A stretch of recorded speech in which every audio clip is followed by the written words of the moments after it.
Bonjour à tous et bienvenue sur Algérie Inside. Abonnez-vous dès maintenant pour ne rien manquer de nos analyses et découvertes sur l'Algérie et le monde. Depuis plusieurs années, les relations entre l'Algérie et la France sont marquées par une combinaison d'histoires communes, de méfiances politiques et d'intérêts stratégiques divergents. Les deux pays partagent un passé chargé qui continue d'influencer leurs échanges diplomatiques, en particulier lorsqu'il s'agit de souveraineté et de sécurité. L'Algérie possède l'un des espaces aériens les plus sensibles et les plus surveillés du Maghreb, en raison de sa position centrale entre l'Europe, le Sahel et le reste du continent africain. Dans un contexte régional instable, où les trafics, les groupes armés et les rivalités d'influence se multiplient, Alger accorde une importance capitale au contrôle strict de son ciel. Toute présence étrangère non autorisée est perçue comme une menace potentielle, surtout à l'heure où plusieurs puissances cherchent à redéfinir leur rôle dans la région. C'est dans cette atmosphère tendue et pleine d'enjeux stratégiques que survient l'incident impliquant un avion français accusé d'être en mission clandestine. Selon les informations relayées par plusieurs sources régionales, l'incident s'est produit en fin de matinée, alors qu'un avion français évoluait à proximité de la frontière nord de l'Algérie. L'appareil, identifié par les radars algériens comme un avion de type militaire léger, utilisé habituellement pour la reconnaissance ou le transport spécialisé, aurait pénétré l'espace aérien algérien sans autorisation officielle préalable. La trajectoire, jugée inhabituelle et non conforme aux couloirs de vols internationaux, a immédiatement suscité l'alerte au sein du commandement de la défense aérienne algérienne. En réponse, l'armée de l'air algérienne a rapidement déployé une patrouille d'interception composée d'avions de chasse, chargés de vérifier l'identité et l'intention de l'appareil intrus. Les pilotes algériens auraient tenté à plusieurs reprises d'établir une communication radio avec l'avion français, mais celui-ci serait resté silencieux ou aurait répondu de manière incomplète, renforçant la suspicion d'une mission non déclarée. Après un contact visuel direct, les chasseurs algériens ont escorté l'appareil vers une zone sécurisée afin de l'obliger à quitter l'espace aérien national. Le protocole d'interception a été appliqué de manière stricte, mais sans confrontation armée. Quelques heures plus tard, le ministère algérien de la Défense a publié un communiqué évoquant une violation manifeste de la souveraineté aérienne de l'Algérie, tout en soulignant le professionnalisme des forces engagées.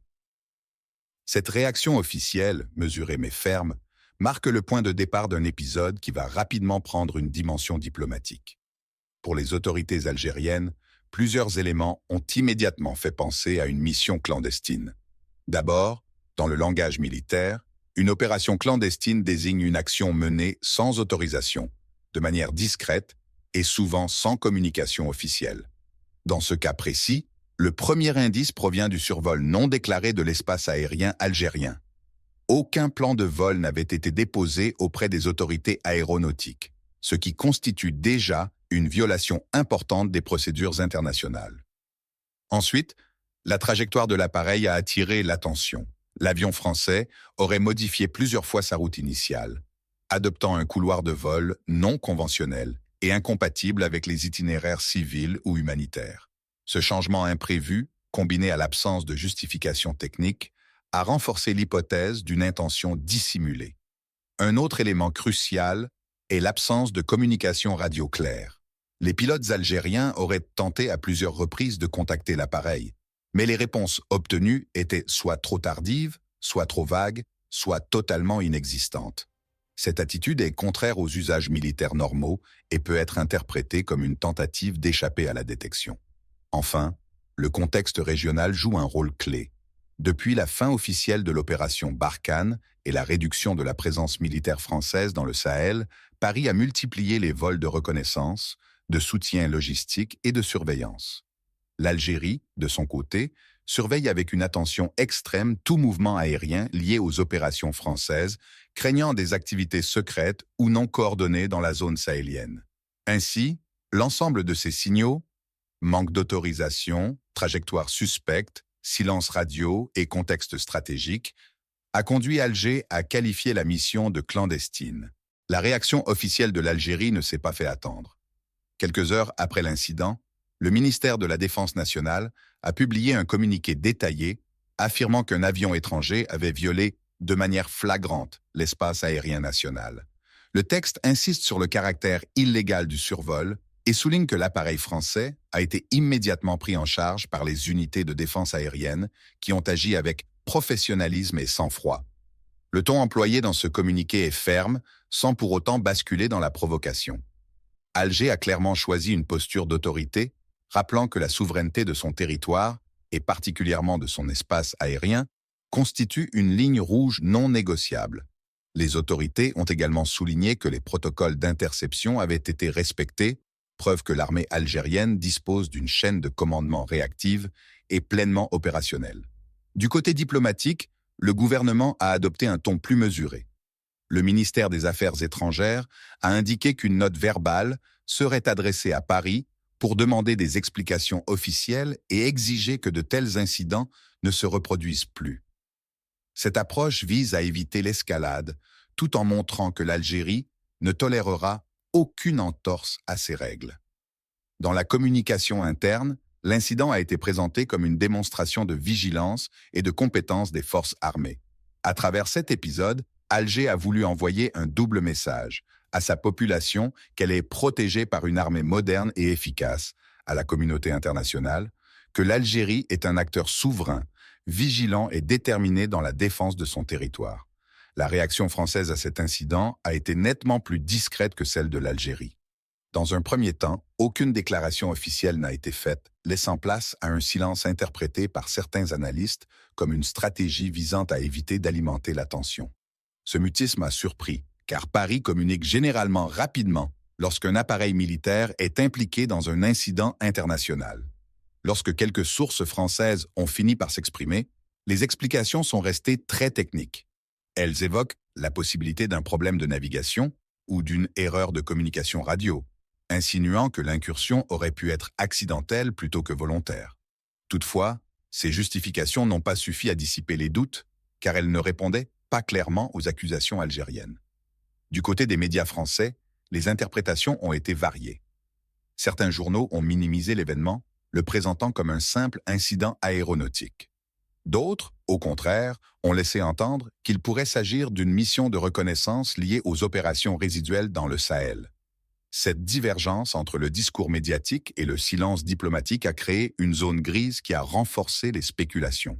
Pour Paris, l'enjeu est délicat. Reconnaître une erreur reviendrait à affaiblir son image dans une région où son influence est déjà contestée. Nier trop fermement pourrait aggraver les tensions.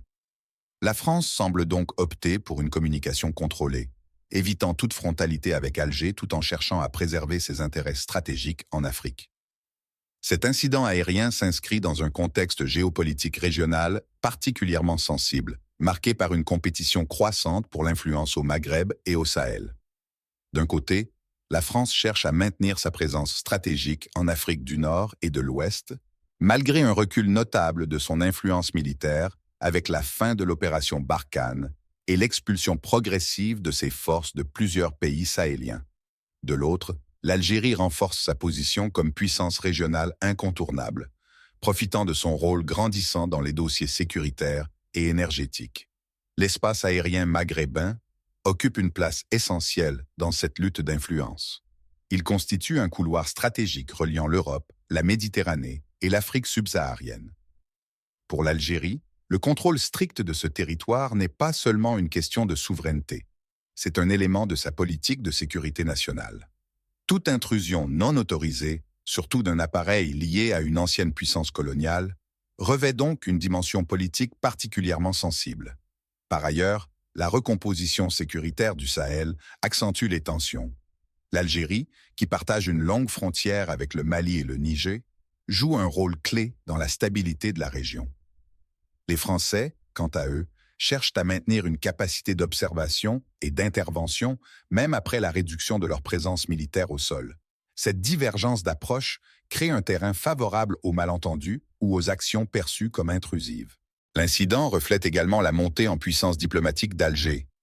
Depuis quelques années, l'Algérie affirme davantage sa souveraineté, modernise ses capacités militaires et consolide des partenariats alternatifs, notamment avec la Russie et la Chine. En interceptant un avion français, le pays envoie un message clair. Il est désormais maître de son espace stratégique et ne tolérera aucune manœuvre perçue comme une ingérence.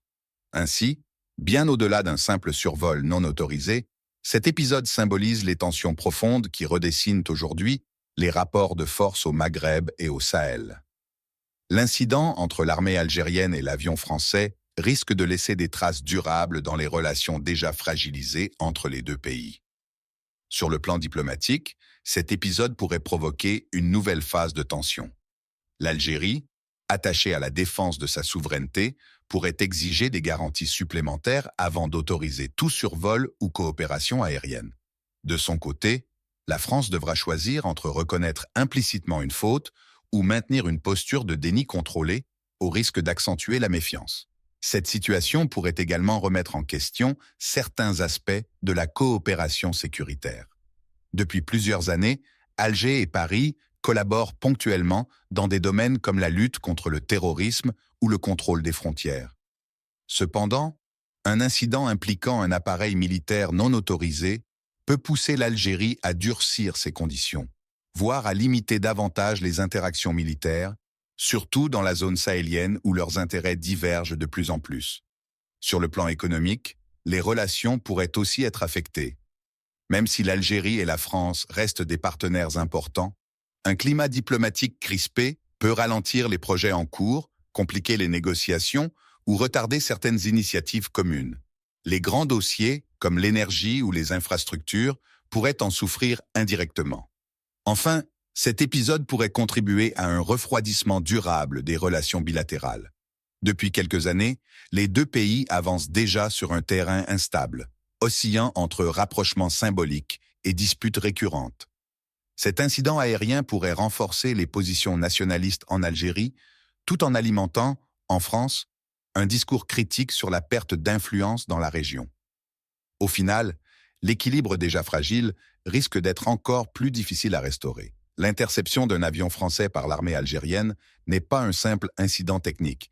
Elle s'inscrit dans un contexte géopolitique tendu où chaque geste, chaque survol, chaque silence diplomatique a une signification profonde. À travers cet événement, l'Algérie réaffirme sa souveraineté et sa volonté de contrôle total sur son espace stratégique, tandis que la France se retrouve une fois de plus confrontée aux limites de son influence en Afrique du Nord et au Sahel. Ce qui peut sembler n'être qu'un incident aérien révèle en réalité les mutations en cours dans la région. Montée en puissance de l'Algérie, repositionnement de Paris, recomposition des équilibres militaires et diplomatiques. L'affaire met en lumière l'importance du respect mutuel entre États, surtout dans une zone aussi sensible que le Maghreb, où chaque action peut avoir des répercussions régionales. En définitive, cet épisode rappelle que la stabilité internationale repose avant tout sur la transparence, la communication et le respect du droit aérien. Il ouvre aussi de nombreuses questions sur la suite des relations entre Alger et Paris, à l'heure où les deux capitales semblent suivre des trajectoires politiques de plus en plus divergentes. Et vous, que pensez-vous de cet incident? S'agit-il d'une simple erreur technique, d'une mission secrète mal calculée, ou d'un signe que la géopolitique de la région est en train de changer profondément? Merci d'avoir regardé cette vidéo jusqu'au bout. Si vous voulez continuer à découvrir comment l'Algérie se transforme et suivre nos prochains projets incroyables, n'oubliez pas de vous abonner à la chaîne et d'activer la cloche pour ne rien manquer. À très vite!